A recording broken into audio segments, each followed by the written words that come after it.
My name is Yasi Delgado. I have the privilege of co-chairing the coalition with Joe Podlasek.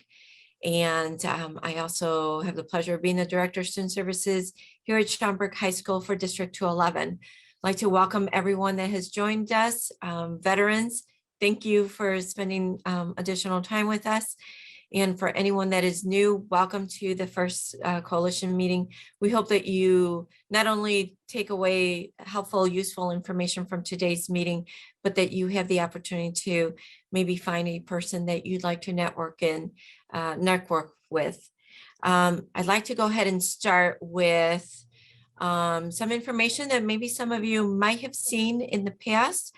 If not, I'd like to share the link there to an article that I believe it was March 2021, the Spring Valley, the neighbors of Spring Valley, it did on our vice chair, co-chair, Joe Podlasek. Some of you might know that Joe is having some health concerns that he and his family are addressing right now. And Gina, if you are able to share, we'd love to hear how Joe is doing, but we invite you to read the article that was again printed in the Neighbors of Spring Valley on Joe. It has information about his family, but especially about the historical progress that the Trickster Cultural Center has undergone and their specific impact on our community. So if you haven't had a chance to read that, please enjoy that article. And Gina, would you be able to give us a little bit of an update on how Joe is doing? Sure. Thank you. So before I begin though, I wanted to acknowledge that I'm here in Schaumburg on the traditional homelands of the three fires, Ojibwe, Odawa, and Potawatomi. This was a place and still is a place of trade, healing, and good energy for the Native American community. We are still here, still doing our thing, and hope to make connections and share all of the vast knowledge that we have. So thank you. And then I wanted to talk about a little update on Joe. He is recovering. He is at home at the moment, and he'll be out from Trickster on leave for a few more months. We're hoping that he will be returning to us. We're thinking maybe in the fall, but until then, Trickster and the Trickster team are continuing the momentum that he started with Trickster Cultural Center and the wonderful work that we're doing and projects we're doing. And we'll be happy to share those with everyone when the opportunity arises. So thank you. Any words of encouragement, letters, cards, resources that the Podlasek family can benefit from, please contact me and I can get those to them. Thank you. Thank you so much, Gina. On behalf of the coalition, please send our best wishes to Joe and his family. As co-chair of the coalition, I miss him greatly and want to ensure that his thoughts and his contributions are not only highlighted, but that they continue to be part of what we include as we move forward. So thank you so very much for sharing that.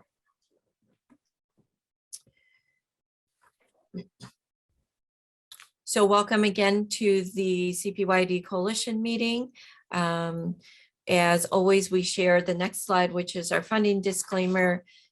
Please go ahead and read through that. Want to make sure that we respect the work that we do and the views that are expressed are part of what we honor.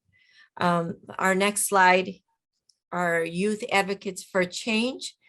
Again, nothing about us without us. And so I'd like to start with a video message from our YAC representation.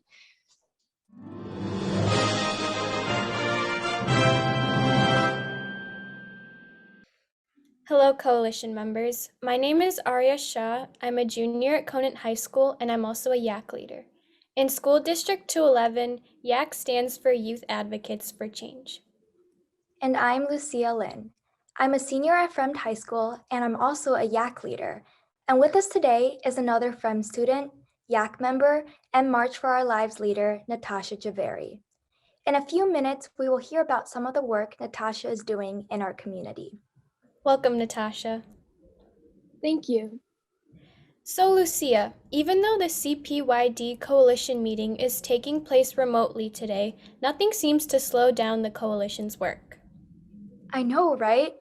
Seasons of Recovery took place on December 4th at KYC, supporting not just dozens of people in recovery, but their families as well.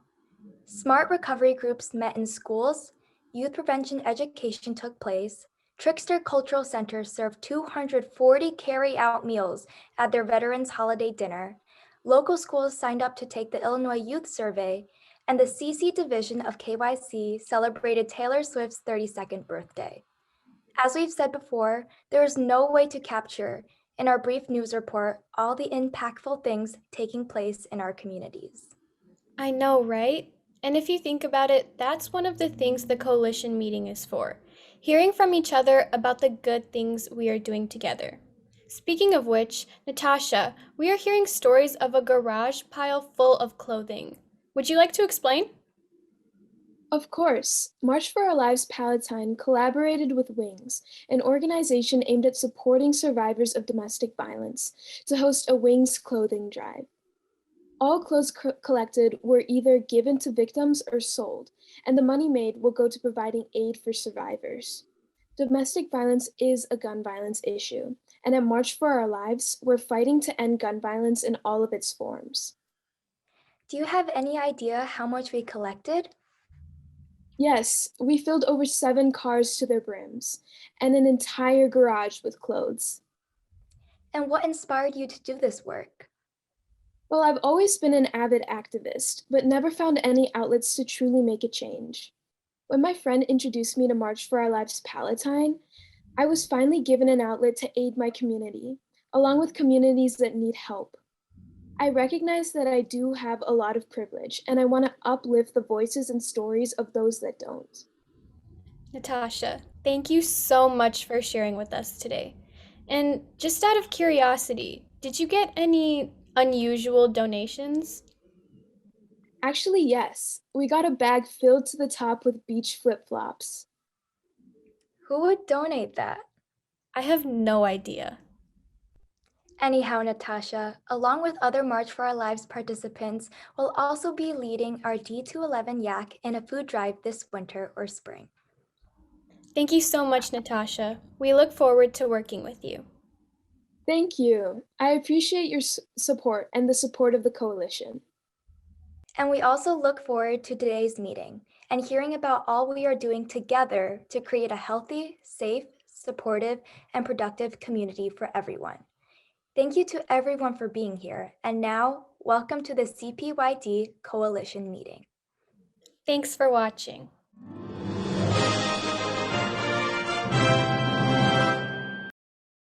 One of the things that Joe always highlights is the leadership and agency that our students bring to the coalition. And so special welcome to students who have joined us today for the meeting. We appreciate the time that you're taking to be part of their leadership. And we recognize that there are many other students that also are committed to the work that the coalition does and that are not able to join us because we evil people at school are keeping them in class. So thank you again for being part of today's meeting. For our mission statement and vision statement are also there for your review. And for today's agenda, we'd like to just bring your attention to the opportunity to make any announcements from your specific sector. We're going to go through some coalition basics, share some information about upcoming subcommittee meetings, the Youth Advisory Council updates, which include also dates for their upcoming meetings, the KYC program updates, and then a special presentation on violence prevention, and how our specific coalition is involved in that and how we can support our community as a whole. We will also have another mission moment towards the end, and then adjourn around 11:30 or so. So, Marianne, would you like to do the announcements? Thank you. Yes, so thank you everybody for being here. Please go ahead and introduce yourself in the chat. To save some time, we're just going to be taking some time right now to share some announcements. So if anybody has an announcement that they would like to share with the group at this time, please go ahead and do so. To organize ourselves, I guess we can go through by the sectors that are present. So if any youth serving agencies have any announcements, please go ahead and do so now.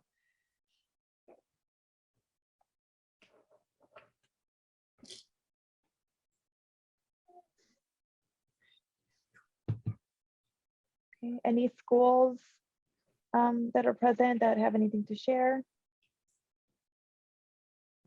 I'll go ahead and share. Our District 211 is still, all of our schools is still in a search of interested people who would look to join our staff as teacher assistants.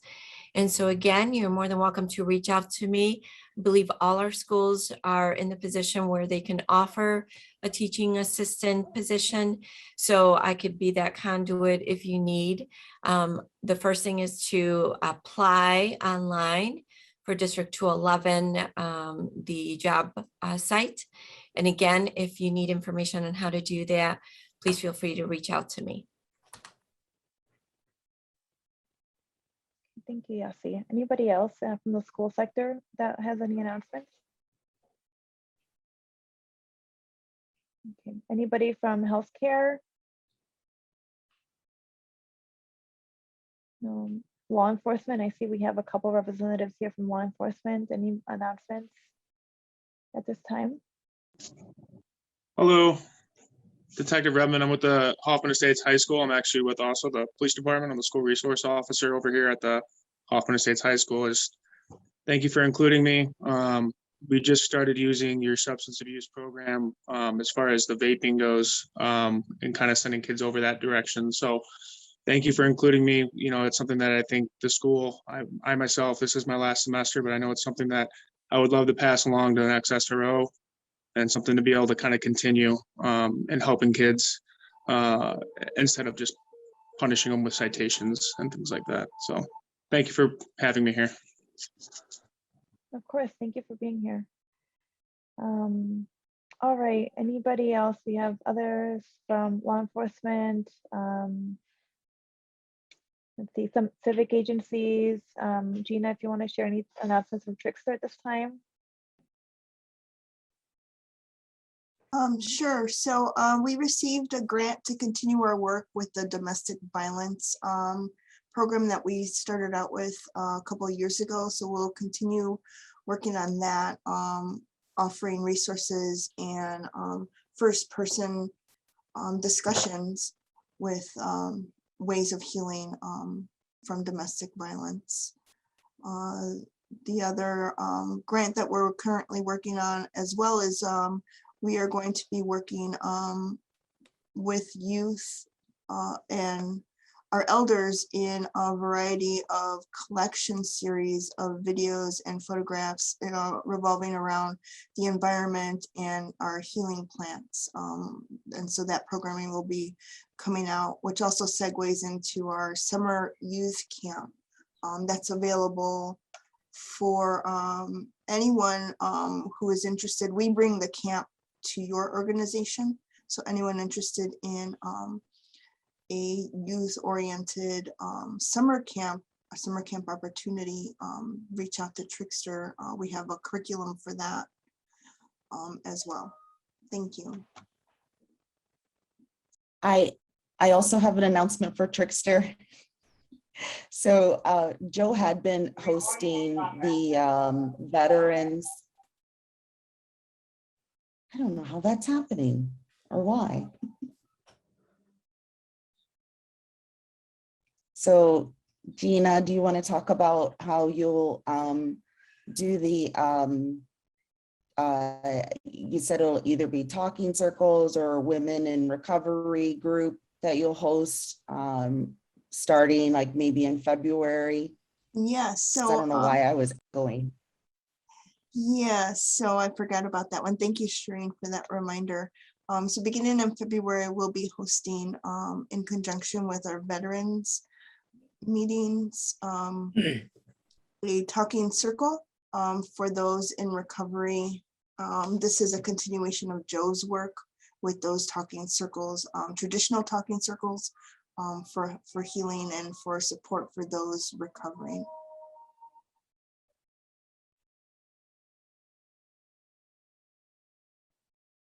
Okay, great. Thank you, Gina.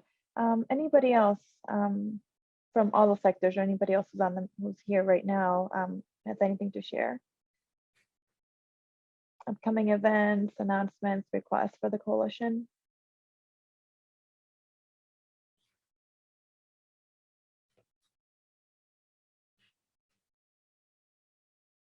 No, okay, I guess we'll move on. Thank you, everybody. If you think of anything, you can always, share your announcement via the chat with your contact information so others can reach out after the meeting. Okay. Yasi, would you like to introduce the executive committee? Yes, so as I said, Joe and I serve as co-chairs for the coalition. Our Sergeant at Arms is Jeannie Mikhalik. Our subcommittee chair for the Data and Strategic Planning subcommittee is John Wiley from Streamwood Behavior.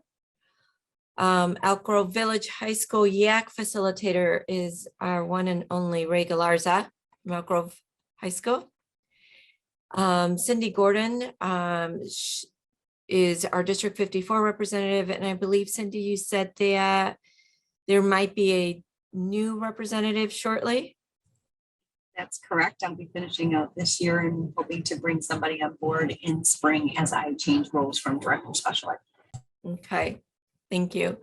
And then our District 59 representative, Ashley Robertson.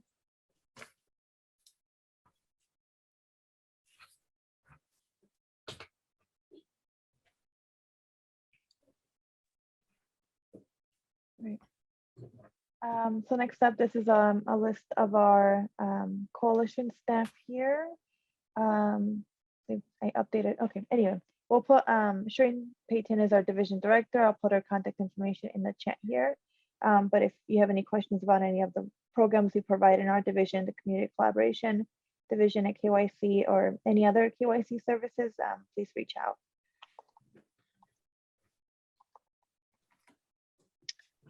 And then we'll be going through, we have various subcommittees. So if you're interested in joining any one of them or learning more information, you can email Dawn at dawnm@kennesyyoung.org. And then we have a couple executive positions that are open right now. These include vice chair, treasurer, and recorder. Ray Galarza, is Ray on the meeting? Is here? Yeah. So Ray is here right now, and he has generously volunteered to be our CPYD treasurer.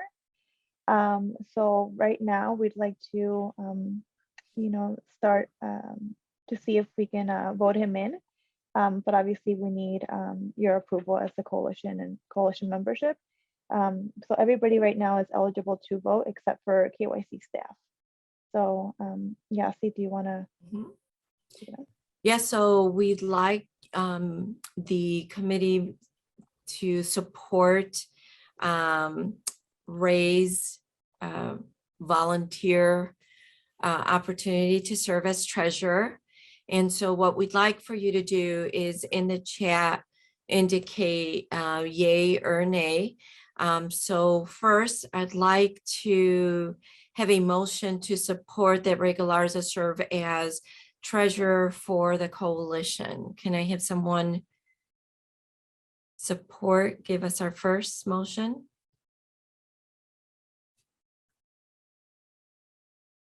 Thank you, Heather. And can I have a second to support that Ray serve as treasurer? Second. Thank you so very much. And then is there any discussion?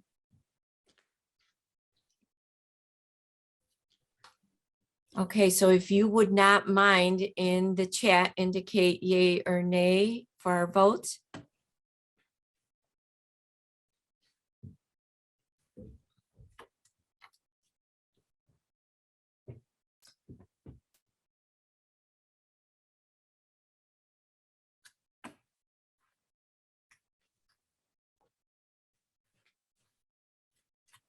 Wait a couple more seconds here.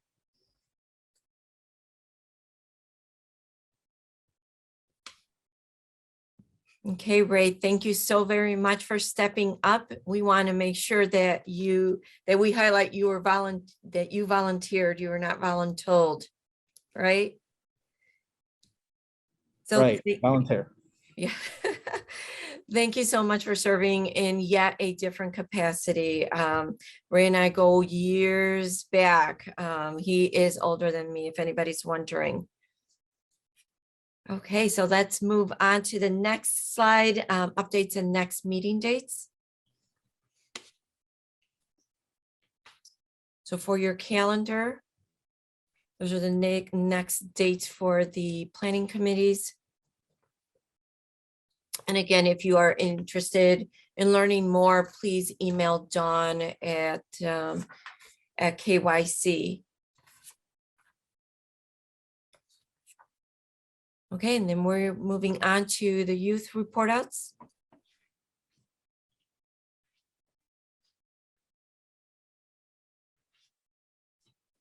Hey,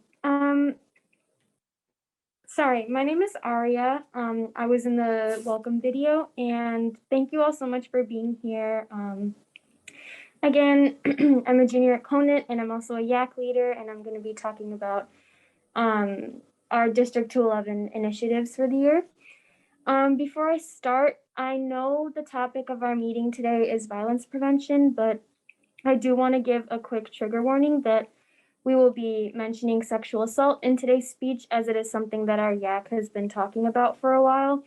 I won't be going into any graphic details, but I just wanted to give a trigger warning in case it made anyone uncomfortable. Also, quickly wanted to apologize because there's a lot to get through in this speech, so I'll just start now.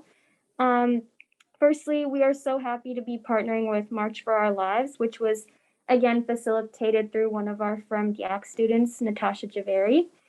She led the clothing drive we heard about in the video, and she will also be leading YAC in a food drive during the winter. At our group YAC meeting tonight, Associate Director of Program Support and Community Outreach for Schaumburg Township, Deanne Nelson, will be joining us as our sector celebrity to talk to us about food insecurity in the Schaumburg Township food pantry. This is a great kickoff for the beginning of our winter. In addition, one of our other YAC leaders that you saw in the welcome video, Lucia Lynn, will be leading us in a fundraiser. She has 500 masks that we plan to decorate and sell, and we would be using the proceeds to donate school supplies to children in need, which is, especially important due to Omicron and how it's affected public schools in Chicago. In addition, 4 of our very own District 211 YAC students are planning to attend the Severin Goodman Teen Institute with 18 Elk Grove High School students. The weekend workshop focuses on substance abuse prevention and leadership development. It was originally scheduled for this month, but has been moved to late February. The YAC is also starting to talk about and plan the Youth-Led Town Hall Coalition meeting, and that is scheduled for Wednesday, May 11th.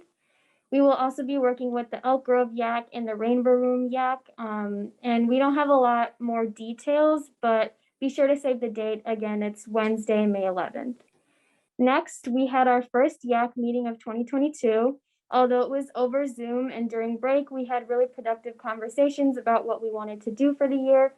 And here was some of the feedback from YAC on our big goals for the year. So as I had mentioned, our biggest goal of the year is to address sexual assault in high school. Members of our YAC shared different experiences throughout different schools. For example, FREMD had an organization present about sexual assault for an assembly. They provided resources, prevention, and coping skills. However, not many people took it seriously, and a lot of people even skipped the assembly. Another problem was that in order to receive resources on sexual assault, you had to walk up to the front of the gym to go get them, which is kind of embarrassing and a little uncomfortable for students. So it was harder to access those resources. In contrast, Schaumburg hasn't really had anything like this, and members reported feeling unsure about Schaumburg's policies and handling of sexual assault. Members also wanted to focus more on prevention and aftermath, as many students reported feeling that their teachers weren't really as sensitive, supportive, and understanding to those going through such difficult circumstances. And we also just wanted to learn more about acceptance and coping after being assaulted. Some steps have already been taken to start addressing sexual assault, which is something that I'll talk about in a little bit. The next thing we discussed was accessing more support from teachers in terms of education about coping skills, study tips, procrastination, time management, etc. YAC members mentioned that it's been really difficult coming back from a 1.5 years of e-learning, and students also mentioned wanting to go deeper into these topics more than just the borderline knowledge. Next, after discussing these topics with YAC, I met with our Conant principal, Mrs. Novak. Her and I talked about these ideas, and we proposed the idea to host a meeting between YAC and Conant Students Wellness Committee. I'm also part of the Student Wellness Committee, and we do a lot of similar things to YAC, getting reports on problems that students want to change and doing our best to address them. Specifically, we would be addressing sexual assault prevention because that's also something that the Student Wellness Council works on. And we would really be focusing this event in April because that's Sexual Assault Awareness Month. To end my report, I wanted to address the question that the youth sector gets asked in like almost every meeting, which is how can the coalition help? I asked the members of the YAC to provide their input, and here's what we came up with.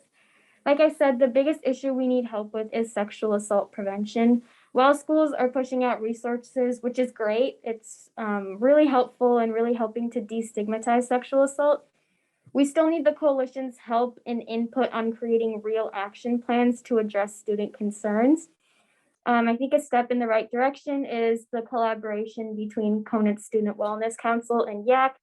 However, we are still both boards of students, and so we kind of need help from all members of the coalition. Secondly, a more general concern, we are struggling with how to differentiate between talking about a problem versus making actual change. While talking about a problem is like a great step in the right direction, we want 2022 to be a year of less surface level work and more actual hardcore work with like tangible results. So if you have any ideas, they would be greatly appreciated. Again, I apologize for the lengthy report. Thank you all so much for your attention and time. Your support really does mean so much to us, and we are really excited for a new year of progress. Thank you again, and stay safe.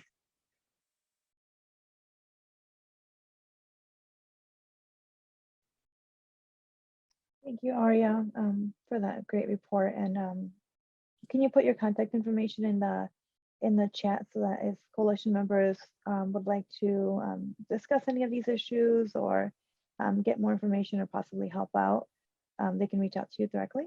Yeah, that's okay. Or, yeah. yeah. Mm-hmm. I have a question real quick.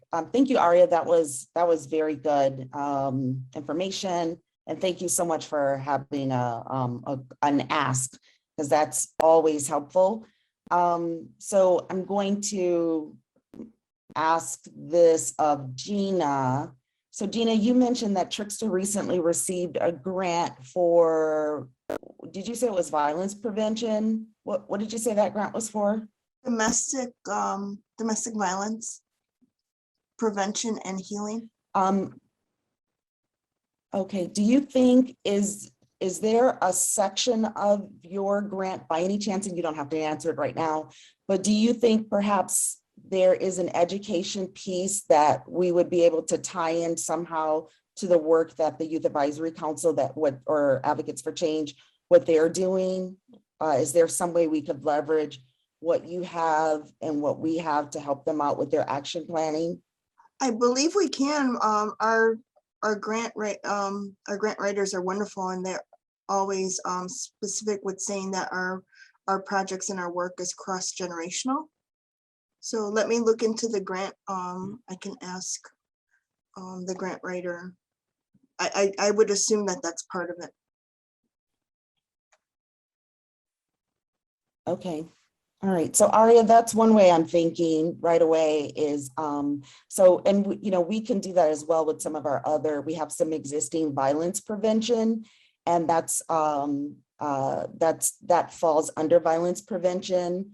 And so that's what I'm thinking of immediately. And so, but I also would like to invite some of the other organizations that are on the call who might have similar resources that they can offer.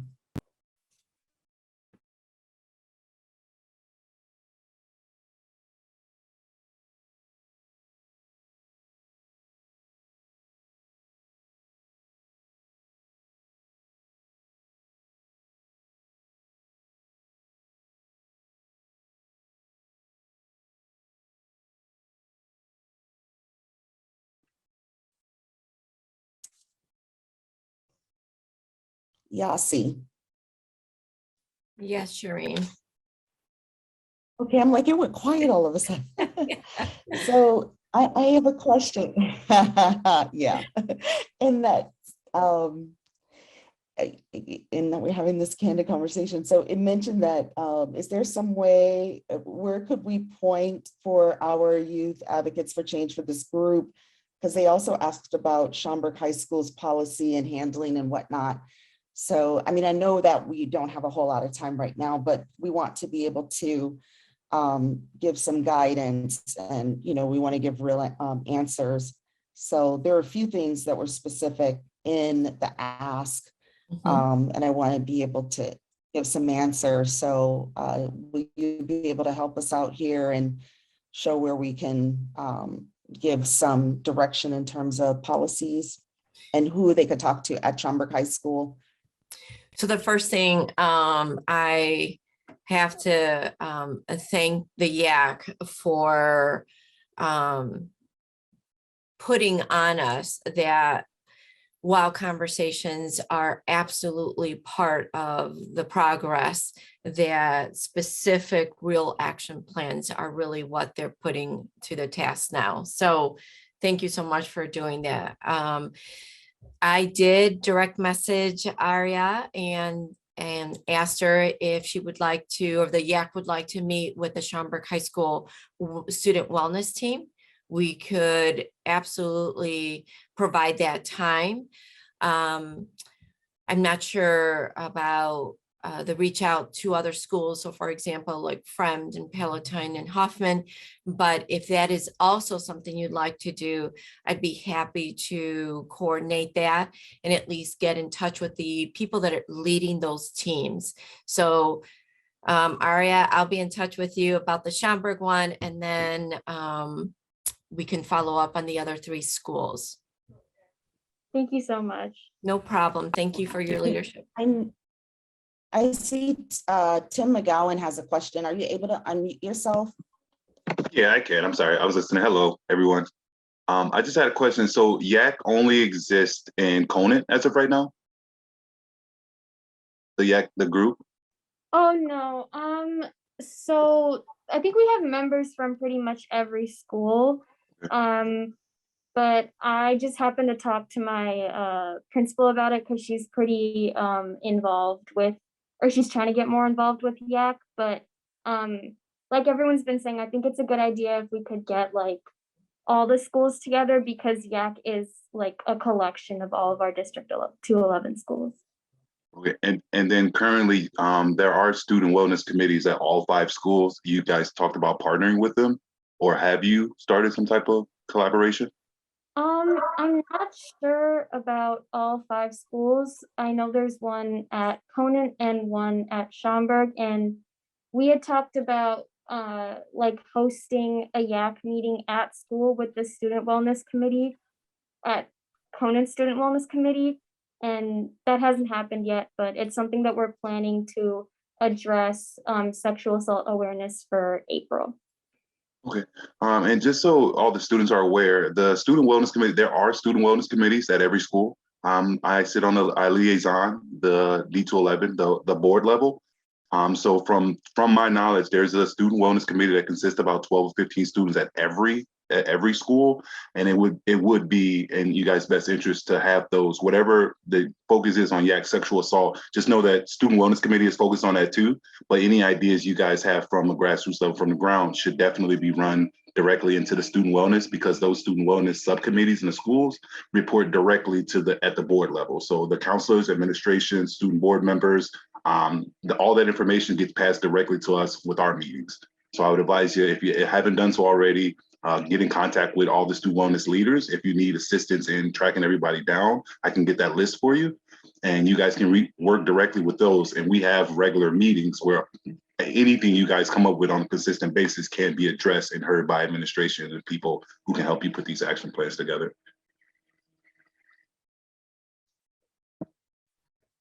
I echo what Mr.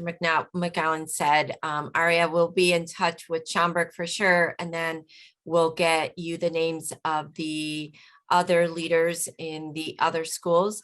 And sometimes it's an administrator, but sometimes it's like a student services or wellness department, adult leader, but we'll definitely be in touch then. Thank you.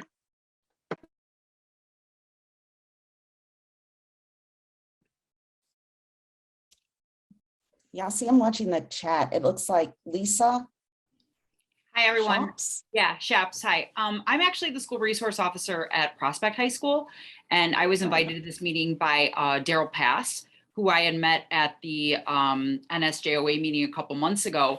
And I'm seeing on this display that Elk Grove High School also has YAC, and I'm wondering if District 214 participates in this, because I've never heard of it.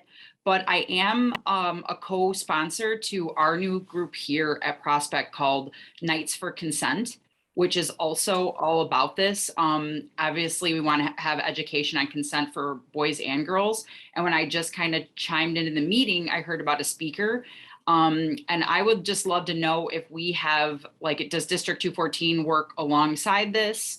And could we share information? Because we're also looking to get a speaker at some point in April. So that would be just, I would just. Sure, I could, I can explain the background of the Youth Advisory Council is what it started out with, being called a YAC.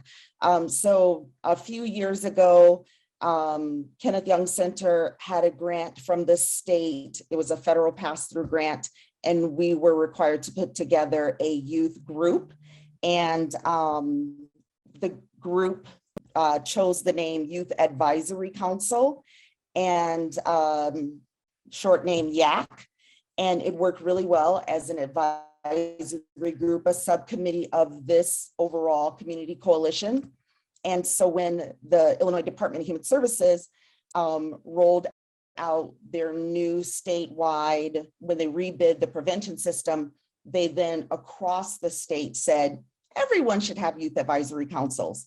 So they put it as part of the prevention block grant for anyone having the funds. So they had it so that everyone was required to have one, at least at minimum. So that's how our YAC started. And then from there, we just started building additional youth advisory councils. So with Prospect, either you're sort of like on a borderline where either we could help you build a youth advisory council, or if you receive prevention services from Omni, their prevention folks could help you either way. Because we also have a drug-free communities grant. And so either one of us or both of us could help you with that process. So that's where it grew from. So it's been in existence since 2015, I think is where we started. And okay, awesome. Thank you for that. it's youth driven. So it depends on the group or the cohort of youth in terms of, they decide what's important locally, what is happening, what's contributing to whatever issues are pertinent at the time for community health. And so sexual assault is something that this group has been talking about for quite some time now and not necessarily getting the movement that they've desired. And so we, as the adult support, just help them in whatever they need to get the answers and the results that they want. That's awesome. I wanted to chime in because I'm totally in on that movement and I'm a police officer. And I think it's really important for officers and advocates to start working closer together. I've noticed there's been some miscommunications between some groups based on my students reaching out. And I'd love to be a part of this so we can, with the prevention, with the education, and then what to do to if you want to report to the police, and how that process looks, because I think it's really important to have students understand why it is important to report. I know they don't always want to report. And I get that there's sometimes a time, but also to understand the criminal process of it. And I would just love to get involved in these conversations. I feel like this is really important. It's really important right now to our students here at Prospect too. So I'm feeling this from all sides, and I really want to get that out there. And obviously being a female officer, I want to be a part of this. I'm going to turn that back over to Aria and Natasha. I think if Natasha's still on. So what do you all think about that with having officers come in? I don't know if you all have done that yet, but what do you think about that option as well?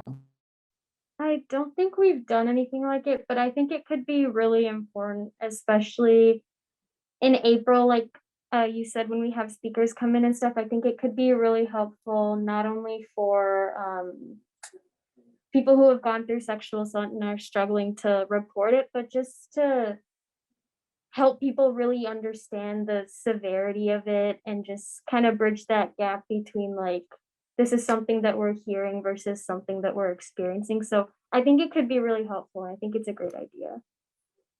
I completely agree.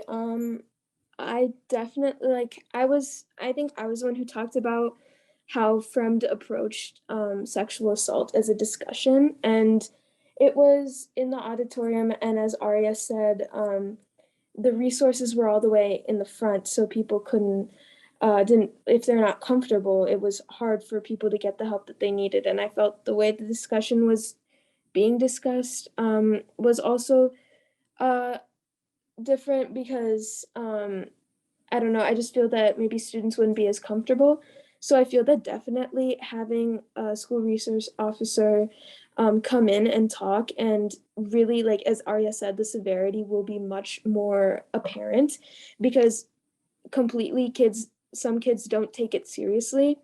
People will go on their phones, people won't show up, people will be laughing around, joking, whether it be about the presentation or about something else. And I just feel that it's super important for sexual assault to be taken seriously and to be shown as something serious, rather than, something like this, just somebody coming in and people looking at it and just going one ear and out the other, rather than, because even if somebody hasn't maybe experienced sexual assault, maybe in the future something could happen, and it's important to have these resources rather than disregarding it because the environment that you're in is disregarding it. That's just what I feel. I think it would be a great idea. Okay, I'm going to add my contact info too, and if anybody wants to reach out to me, that would be really great. I would just love to work alongside these groups. It'd be awesome. It sounds good. Well, for sure. I think someone on my team, Camille Myers, is someone who she works on one of the violence prevention grants that we have that is in the Prospect area. So Camille, if you can just chime in to follow up with Prospect High School, that would be great. Yeah, absolutely. We're already working on starting a YAC at at the alternative school for District 214. So I would be so happy to reach out and talk a little bit more about this. Oh yeah, definitely. Let's do it because I feel like my students right now, we've been meeting for a couple of months and they're going to do things in February for teen violence awareness and then again in April. But they're looking for more resources and more, I think, students to collaborate with, and just hearing that this is important in a different district and different schools. I think there's so much information that could be shared. I really like that. So I just put my email out there. Love it. Thank you.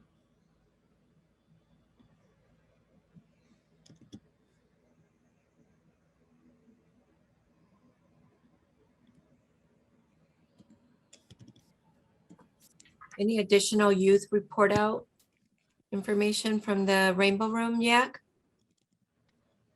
Yeah, I received a report. They weren't able to attend, but I received a report from one of the YAC students via their their staff facilitator, Marissa Thompson, who's teaching in one of the schools right now. But I'm going to read off their update. So the LGBTQ plus YAC is comprised of 8 amazing members and boasts an exec board of 3.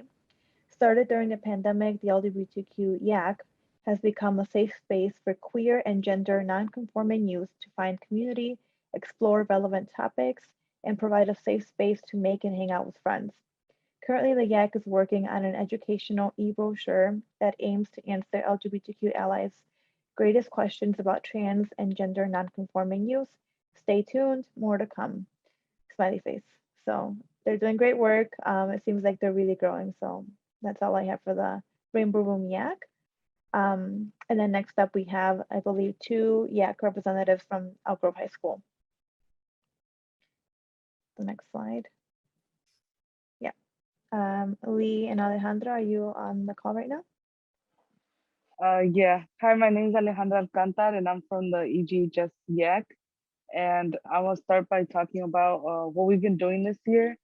A big thing that our YAC has been working on is a program called Reach and Teach, where we have been talking to teachers and giving them ideas on how to build a better relationship with their students. Because we felt that like a big thing during COVID was that there wasn't enough bonds, and a lot of students didn't feel comfortable going to their teachers to ask questions or just to talk about situations going on at home or with other peers. So we've been working on this program. We already did a meeting and a lot of teachers were really interested, and we're working on having another one where we're gonna teach them and like help them build a better bond with their students and teach them like energizers and icebreakers that they could do in class so that students feel more comfortable going to them. A big thing that we plan on continue is doing more Reach and Teach meetings and trying to promote YAC to more students so that they could come and have a safe place to be at here at school after school, because there's a lot of students that don't really have a place to go to, and we encourage them to go to our YAC, come to our YAC.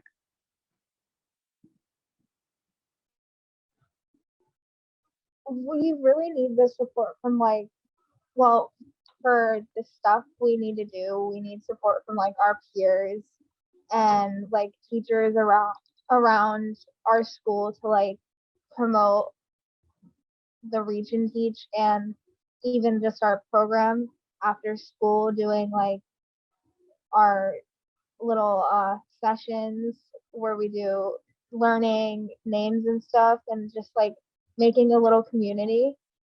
And one of the other big things we planned is our snowball, which is happening next month, which we are working on training all of our leaders, as I will be one, and basically just mostly community work and getting more students have help and that like really need help and stuff.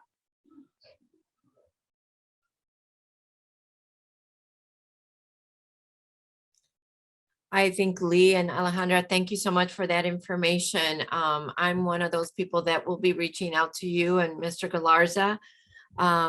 He had mentioned that Reach and Teach program and specifically how we can do 2 things. One, help build those better relationships between students and teachers. And it's not that either group doesn't want to do that. It's just how best can we do that, and how can we do that authentically? Again, going back to something that was mentioned earlier, students question these surface level relationships and communications, and they're yearning for something deeper. And so in District 211, we've talked a lot about adults serving as trusted advisors. And so it goes beyond just the counselor. Is there a coach? Is there a student supervisor? Is there a support staff person that I can, as a student, connect to? And, there are teachers who are struggling with, how do I develop these relationships and make those conversations more genuine. I think the second thing is, I just talked to another student services director yesterday. There are students who still are not connected to their school, and there's different reasons for why that is. But I know students who have done things like gone to clubs or gone to meetings, and I'm not still finding my niche. And this is an unfortunate thing, but I'm sure staff and students, you've seen this. There's still students that if you walk through the hallways, are not engaged in conversation, are not part of a peer group. And this sense of loneliness is part of what they're struggling with. And so anything that students can share with us as staff, and again, I'm going to reach out, that you've learned, that you've gotten feedback from in terms of students and how we can address that. So it's midway, right? The year is halfway done, and to still see and know that there are kids not feeling that connection to anyone is not something that we're proud of and that we want to address.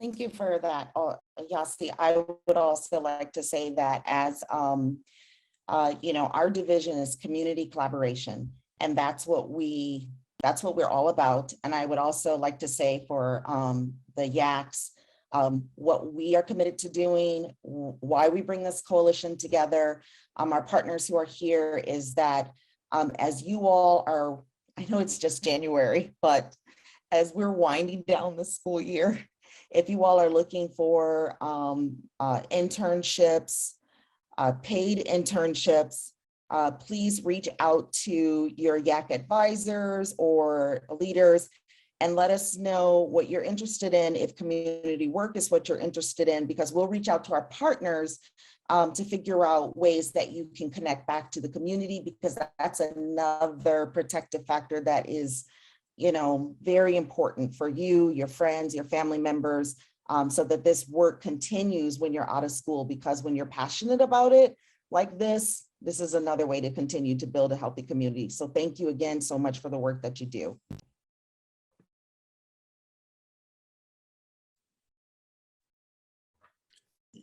Yasi, if I may rewind for a second on the sexual education. I've had a counselor and a family reach out to me this month alone about sex trafficking. Is there any information out there or anything that we are doing that could accommodate these individuals and give them some resources? So that is a very early stage conversation, but if you want to direct the family to me, or if I can share some resources directly with you, we can do that. Particularly, and I think it might have been Camille indicated that there are seniors that are going off to college and are going into communities that maybe that is a little bit more talked about. My own daughter goes to a school where that has been a topic of conversation. There's been a student, not even a student from that university, but who has been missing since October. And that is one of the reasons for why they're having that conversation, because they've been seeing a little bit more of an uptick of conversation on sex trafficking But Daryl, you're more than welcome to direct them my way or let me know if I should just send resources to you. But it is an early stage conversation at the high school level.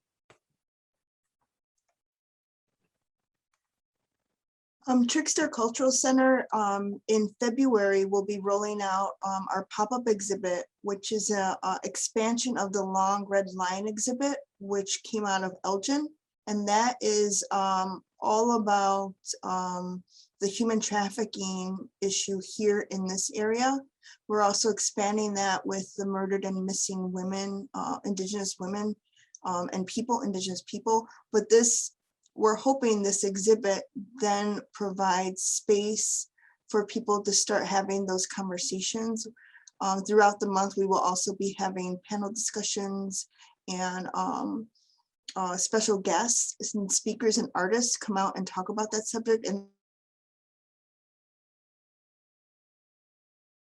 our website for anyone, it's for everyone to be able to participate and share.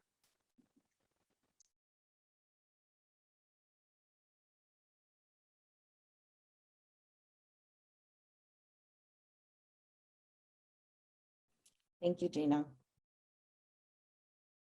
Oh, we're right at Thank you.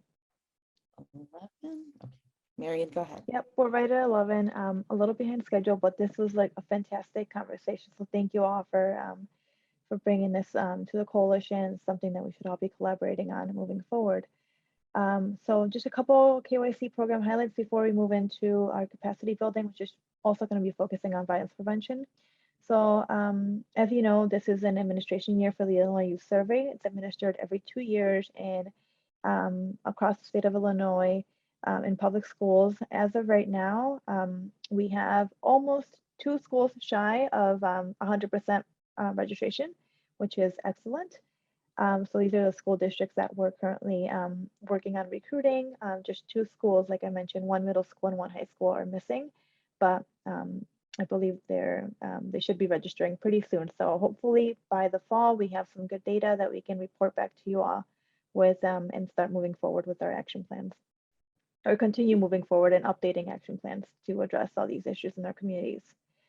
And then the next slide is just wanted to share some open positions that we have at our Community Collaboration Division.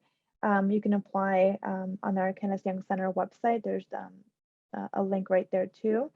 And then I don't want to, we'll share the slides with everybody via the chat again as well, so you have access to these. But the next slide, we want to promote your own job postings on our CPYD website.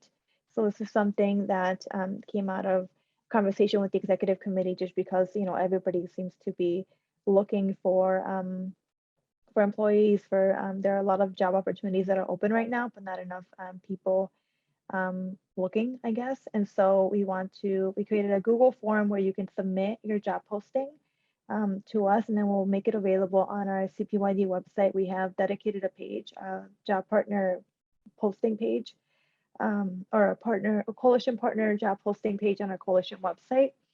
We'll be updating that, and we'll also be promoting your job postings via our social media network. So I'll put the link to the Google form, and I'll send it out separately via an email to the entire coalition, just so that you have it available. And then we wanted to highlight a job opportunity from one of our newest partners, the Alive Center.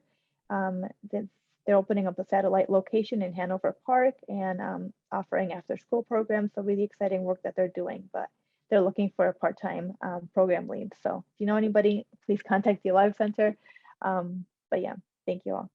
And then the next section, we'll be skipping over this and then moving straight into our capacity building section for the day. Sorry, you have to see all this, but we'll amplify all this for the next coalition meeting, since we won't really want to focus and get to this violence prevention discussion we're going to have.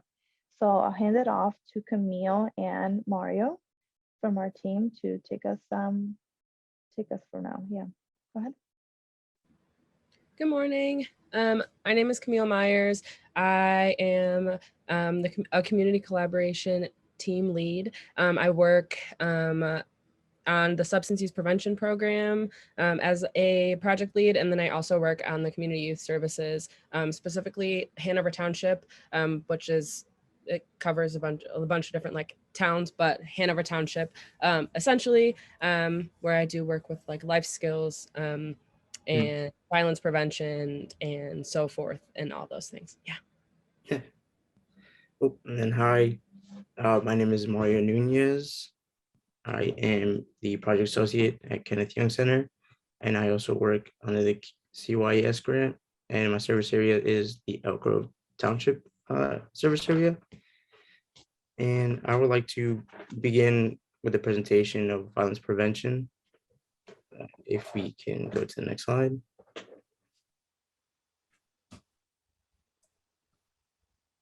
Yeah, and in order for us to start with violence prevention, we need to know what violence is. So I would like to begin with the World Health Organization's definition of violence. If you go to the next slide. Yep. The World Health Organization defines violence as the intentional use of physical force or power, threatened or actual, against oneself, another person, or against a group or community that either results in or has likelihood of resulting in injury, death, psychological harm, maldevelopment, or deprivation. And we also have different categories and types of violence. Next slide. Sorry, category number 1 is self-directed violence. And then self-directed violence refers to the violent acts as a person inflicts upon themselves. This includes self-abuse or suicidal behavior, that's suicidal thoughts, attempts, or actually completed suicide. And then we move on to category 2, and that is interpersonal violence. Interpersonal violence refers to just violence inflicted by another individual or a small group of individuals that can be divided into 2 different subcategories: family and intimate partner violence and community violence.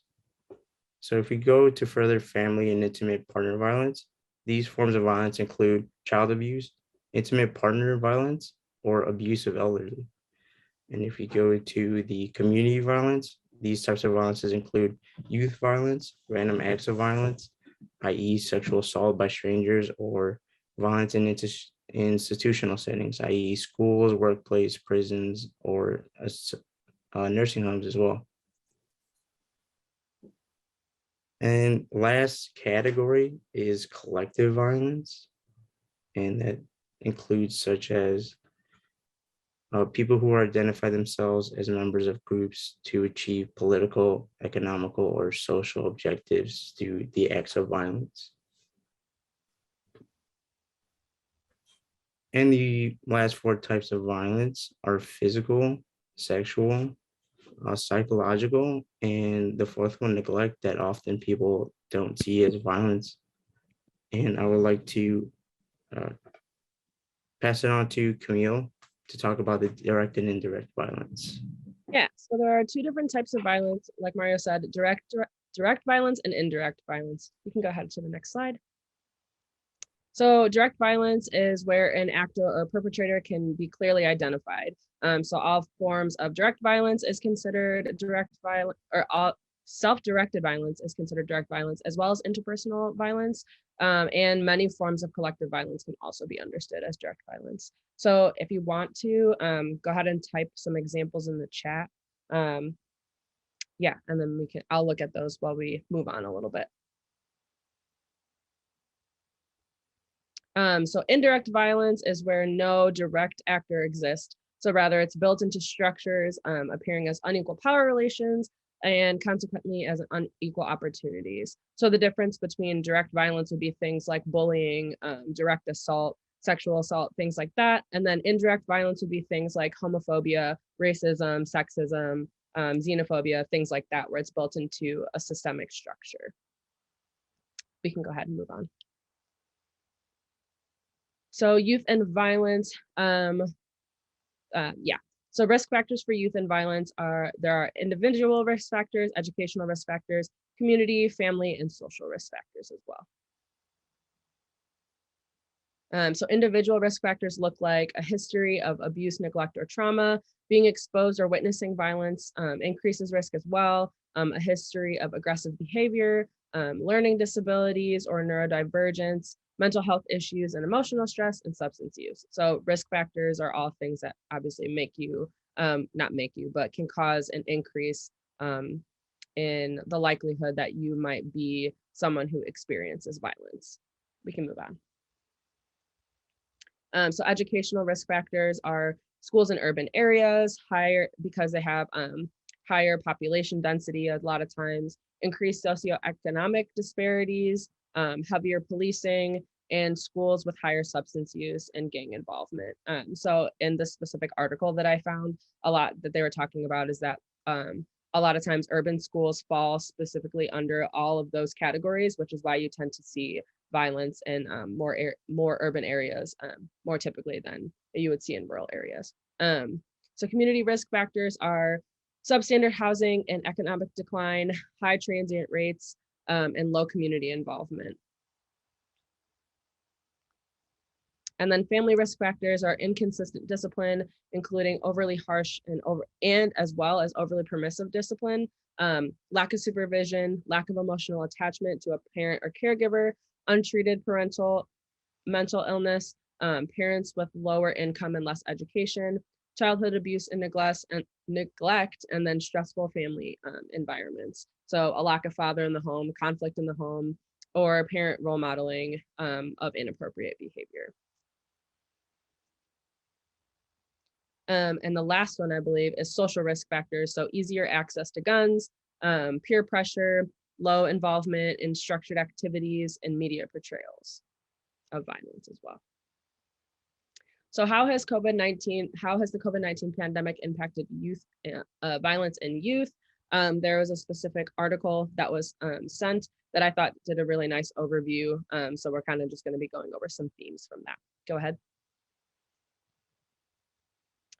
So this article reported that in Florida, in a Florida middle school, 87 students had gotten into physical fights since school began. At that time, it had been a month after. So this article was in October, and that was reported in September.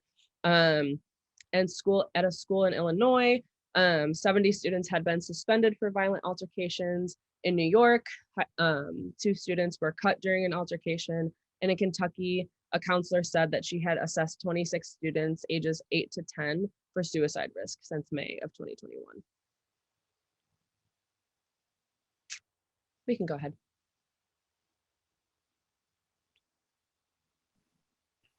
Ooh. And then continued, many students, and I'm sure as well as staff, were exhibiting post-traumatic stress disorder symptoms. And then violence has increased from student to student as well as student to teacher. And then school staff has attributed increase in the violence to worsening mental health throughout the pandemic.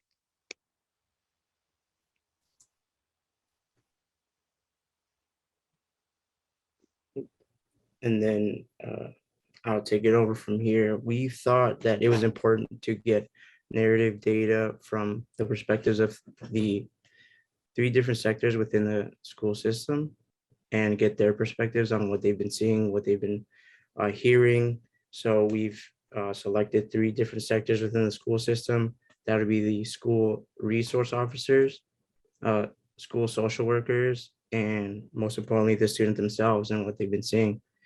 So if you can unmute yourself, we would start with the school resource officers, give a little introduction, the pronouns and what school you're associated with. And we would like to ask, if you go to the next question, next slide, what's going on, what you've been seeing in schools, and your perspective on, is there an increase of violence, especially post-pandemic? So if any SROs are in this chat, you can unmute yourselves and introduce yourself. Am I the only one here? My name is Lisa Shaps. I'm at Prospect High School. We did see an uptick right after the school year started. Very similar to what you just showed. There was a lot more violence. primarily student to student. And obviously there were a lot of those TikTok challenges, which I'm sure everybody knows about. So just damaging things in general. I feel like I've noticed that a lot of our students just can't seem to keep their hands to themselves, even if it's, so a lot of things have escalated to violence, even when it didn't start that way. So we definitely saw that, but I do think, I'm gonna knock here, it kind of has subsided as the school year has gone on. Mm. Oh, great. And then I would like to shift it over to our school social worker, Ray from Elk Grove, to give his perspective on this as well. Hi, and we have Leslie Alvarez, counselor as well, so she joined. Oh, nice. So I would say if the three questions are what are we seeing in schools, where we're seeing a lot more ODRs. ODRs is Office of Disciplinary Referrals. That would be something that is where a student did not follow a school rule, whatever it may be. That includes being tardy to class or fighting or anything like that.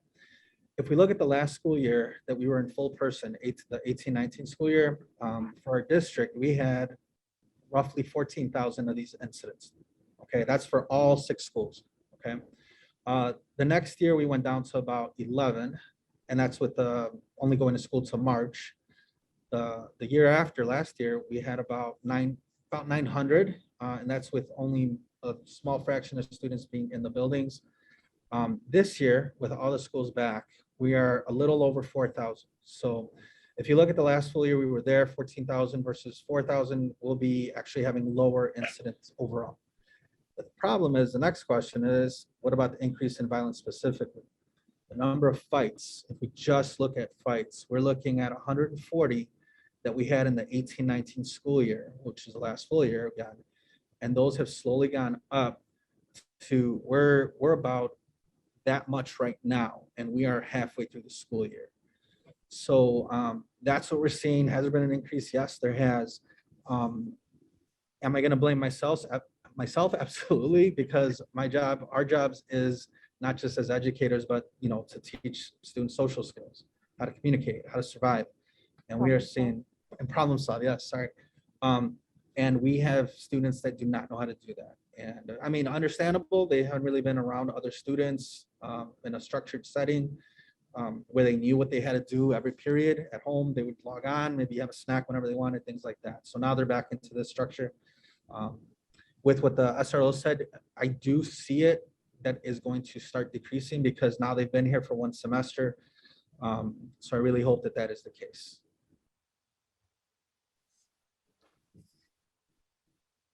Okay, great. Thank you for sharing that information.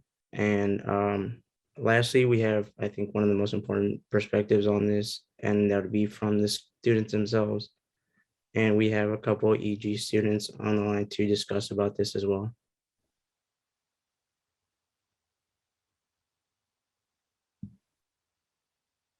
If they're still on, can we do they? know that. I'm Lee. Sorry. Oh, great. Thank you. I'm from EG, and we do notice that there are a bunch of fights that do happen, and sometimes occasionally they'll be posted on like Snapchat and get around the school. But like I haven't seen any like really happen in person, but you still know they're happening even though they're not actually happening around you. And like there is definitely an increase on them that you notice, because I feel like kids actually, after being like bottled up in their home, they're lashing out easier, being stuck with their parents and stuff. So like that's one of the ways that they let their anger out or any like emotion. And about like, I think they just need the support on like their like home life, and basically just talking it out more and with problem solving instead of using violence as an answer. Off of what he was saying, I agree.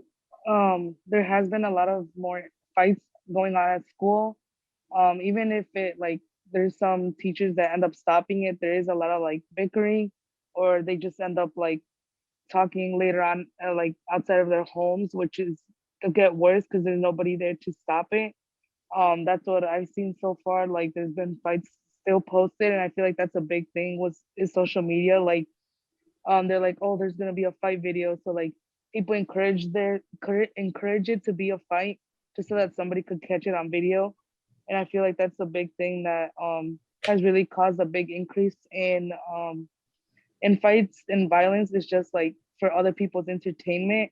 And I've also seen a lot of disrespect towards some teachers with like all the TikTok challenges. Like they had mentioned earlier, there has been a big increase in violence, and how like students have been really disrespectful with teachers and things around our school, that we've have gotten like things taken away from us because of other people. And I feel like something that a way that we could show support is that like teachers show their students that they could come to them if they ever have a situation. We just have to make sure that teachers and their peers show support towards those students. Great. No, thank you. Thank you all very much for sharing that information. If you go to the next slide, I know that many of you have already talked about what needs to be done, and that's through problem-solving efforts and just additional support to the students and to additional community members. So I would like to, if the school resource officer has a perspective on what needs to be done and what efforts they're trying to do, that would be great. At Prospect, we had an assembly for every grade in the fall just to talk about when these things were occurring, all of the damage during the TikTok challenge. And basically a lot of the staff like just address the students as a whole, just saying, you know, we really need everybody to get on board and respect your school and, you know, be proud of where you are. They really just called upon the students to kind of stop the behavior that they were doing. Unfortunately, it didn't stop right away, but I think like I said, it has slowed down. So that was one thing that we did. I have gone into classrooms more frequently this year than I ever have, just to talk and say, like, if there are things that students want to report. We have also had a lot of physical altercations that have happened, like at bus stops, like the student was mentioning, things that were shared. So I just want them to feel that they can at least come and report those things. And, or if not to me, but to an adult, just trying to address it like student by student. Yeah, no, thank you. And then just to keeping time, can we go to the next slide, please? And then this is just any representation of what our community is already doing. So I'll begin with the Elk Grove Township sector. Sorry, go to the next slide. Oh, no, I could talk about this CYS, what we do. So that's engaging community and reducing youth violence and delinquency.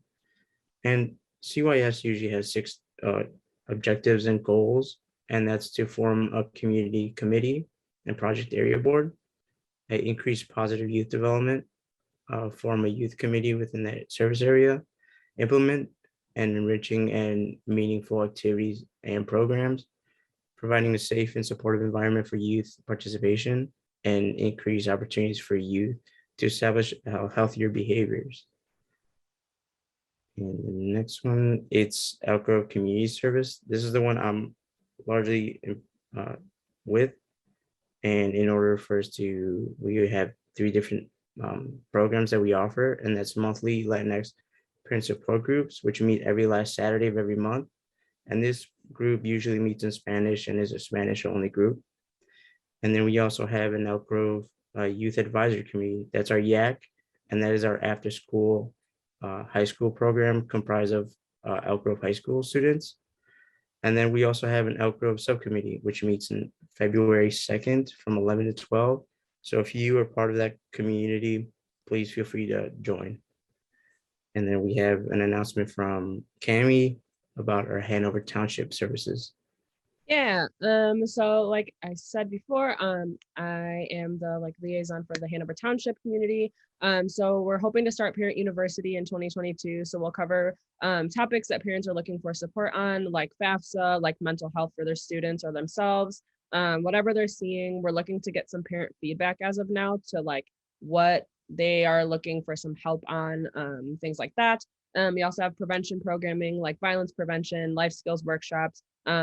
I'm always happy to hear like what you think the community needs, what students feel like they need, because I have certain things that I'm passionate about that I might think the community is looking for, but that might not necessarily be the case. So I'm always happy to hear if you would like to work together. I would be so happy to do that. And then we also have the Positive Youth Development Subcommittee meetings that we have once a quarter. So the next one is March 24th.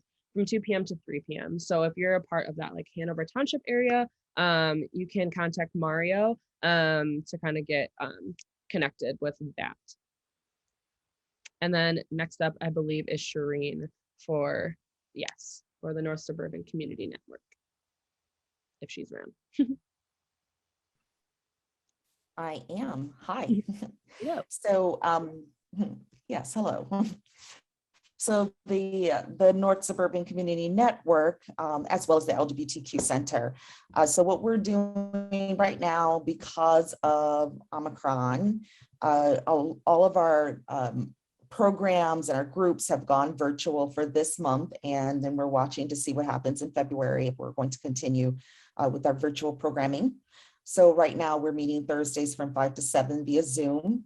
And so we're looking for ways that we could support queer youth and how we can continue that, social networking via Zoom, that is.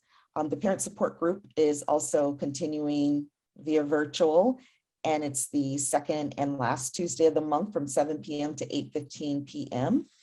And then the Rainbow Yak, they're working on growing and continuing with the mental health panel in March. So they're working on building that.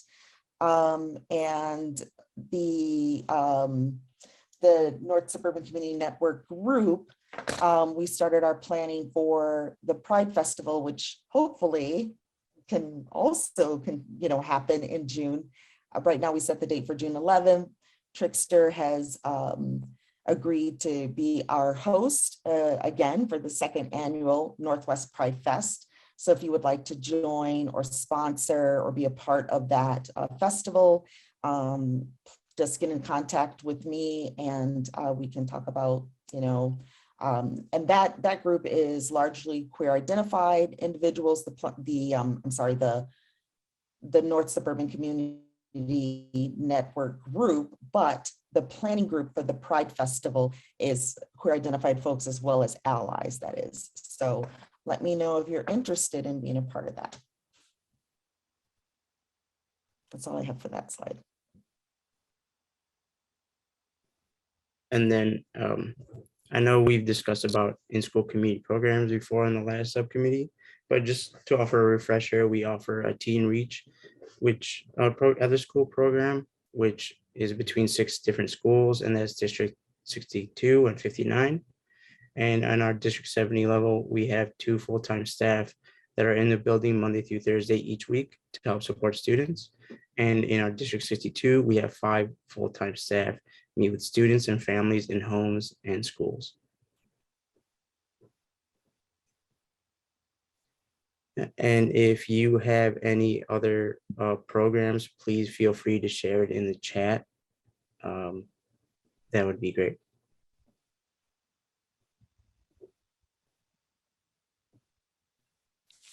And you're asking specifically if there are others doing violence prevention programs in the community? Yeah. Yes, yeah. Thank you.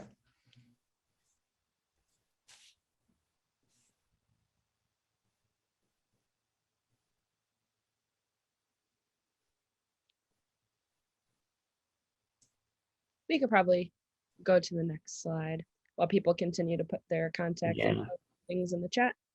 One of the things that we did was we have a couple different parent support groups, as you've heard throughout this throughout this presentation, there we go, throughout this meeting that we have here at the Kenneth Young Center in the CC division. So we asked a couple of parents if they would be willing to give some feedback on the group, as well as asking parents in general what they're seeing in terms of like violence, in terms of all those types of things. So we hope at some point to have like a more thorough panel with some more feedback, but here's what we have so far. So you can go to the next slide. Oh, first, what's available. Just as a quick recap, we have the Q Center Parent Support Group the last Tuesday of the month from 7 p.m. to 8:15 p.m. We also have the Latinx Parent Support Group Saturday, or like the last Saturday of the month from 2 p.m. to 4 p.m. And then Parent University for the Hanover Township is to be determined. So there's a little bit of flexibility with that. Okay, we can move on. Do the schools like District 54, do you all still offer your Parent University courses, or does District 211 do any community specific violence prevention education or outreach? So in District 54, we do have our Parent University. It's not specifically geared towards violent prevention. There are things about helping parents manage like behavioral concerns between themselves and their students, or their students and siblings within the home, but not specifically geared towards violence per se, entitled that way. We also have our Autism Resource Center, and we provide parent support for students in the for parents in the district who have students who have autistic spectrum disorders or emotional disabilities, and are looking for resources to handle some behavior within the home. We also do by appointment, so parents can actually make an appointment with one of our ASD coaches to get resources that are more personalized interventions for themselves. Oh, that's cool. So they could find that on the district's website? That is correct. In the special education resource webpage at District 54. I'm so glad you put it that way, that it's not necessarily geared towards, like it's not titled violence prevention, because like, for example, the work that we do with our LGBTQ center and whatnot, that's not titled violence prevention. It's funded through violence prevention because of the violence that is acted upon queer identified individuals. And so what we're doing is we're looking to increase the protective factors in the community and reduce risk factors. So I guess if I word it that way, I'm sure others will say, oh, well, actually we do have violence prevention programs, you just don't call it that. So like, for example, I thought I saw someone from Hanover, Trisha might be on. I know that Hanover, they have the Kids at Hope program that they've had in the past. So maybe there's some things that you all do.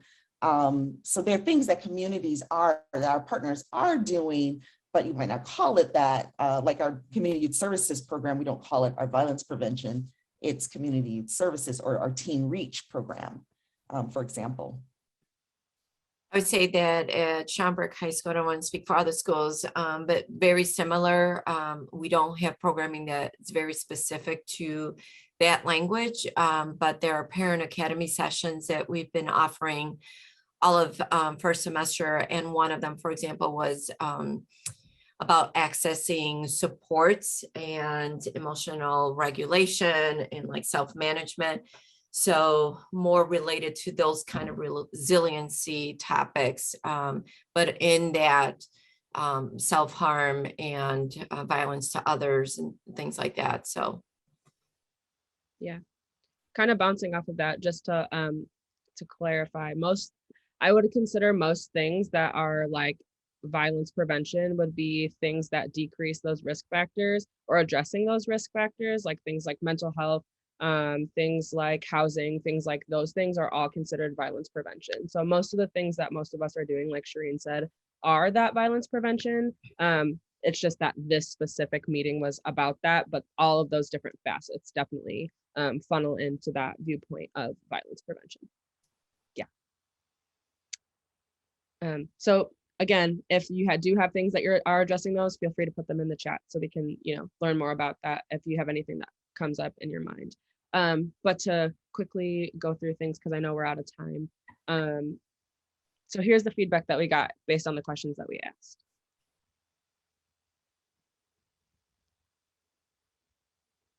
We could click to the, yeah. Okay, so how has the pandemic impacted your relationship with your student?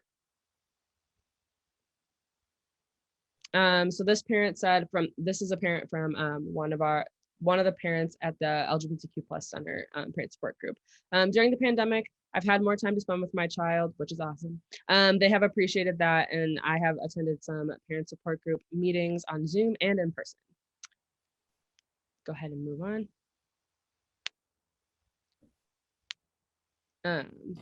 How has parent support group helped you personally?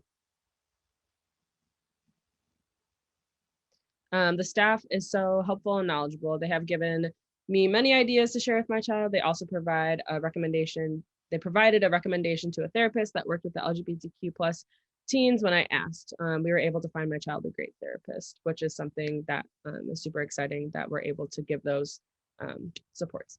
And how has parent support group helped you support your student? We've had fun attending a few in-person meetings together. The activities at Kenneth Young Center are great, and my child has met many new friends. And then the last question is, what tools has parent support group given you to help alleviate COVID-related anxiety/behavior issues in yourself or in your student?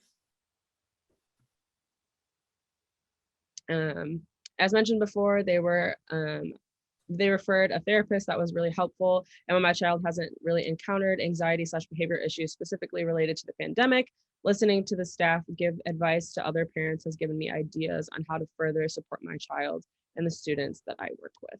So that's just kind of an overview. I know that we were supposed to have Ray, if you had any feedback or anything you wanted to share at that time. I'm pretty sure that was supposed to happen. Yeah, I know we're out of time, but I could share it next time, or just. Do you want me to share? Just something really quick. Here's me. I'm like, I'm not in charge. I think it should be fine, unless a lot of people are starting to drop off. But go ahead. I think you can go ahead, Ray. Okay, so you guys had some of the questions as well. How's it impacted relationship? Well, from my end, they said that being alone with their kids, it sometimes caused more problems because they were there constantly with them, you know, in close proximity. So they got into some arguments, things like that. How do you support them personally? So honestly, we're just working with the parents to help them validate, you know, that they are the parents, that they're in charge, and what they can basically do as parents. A lot of times our parents are, you know, they don't want to take away the cell phone. Oh, my child's going to be mad at me. Well, no, you're the parent. So things like that. So we've kind of helped them with that. How they've helped. So the main focus that we've really been doing is also like helping them to communicate, because you can't do anything unless you're able to communicate with your student. So we've really been giving them a lot of information about how to communicate, what forms to use, both verbal and physical. So body movement, things like that. And the last question, support groups given Alleviate COVID. So what we really keep been kind of explaining to them is that they're the teachers. They're the teachers in life. So if they are able to get that communication started, they're going to be able to teach their students, their children, how to actually have better coping skills. You know, and one of the biggest things that and I do the Spanish, the Latinx one. So we really try to tell them it's okay to share your feelings with them, to explain you are also scared, you are also feeling some anxiety, to kind of validate that about their students, and, you know, always to treat their students fair, meaning that, guess what, they're almost adults. If they ask you why, explain why. Don't just say because I said so. You know, they deserve that part just as much as they would want you to explain, or you would explain something to them to you. So sorry, that was it, just really quick. Thank you, Ray.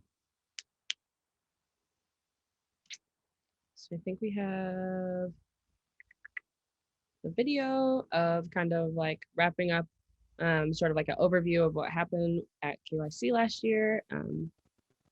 Yeah.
All right. I think that just about wraps it up for today. So again, Happy New Year. We're super excited to work with y'all in this 2022 year. Our next meeting will be on March 16th, 2020, I believe at this time as well. That's all I got. Bye, everybody. Thank you, everyone, for joining. This adjourns our meeting. Congratulations for Kenneth Young. Looking at that video, it was inspiring for sure. So everyone have a wonderful rest of the week, and we will see you on the 16th of March. Stay healthy, everyone.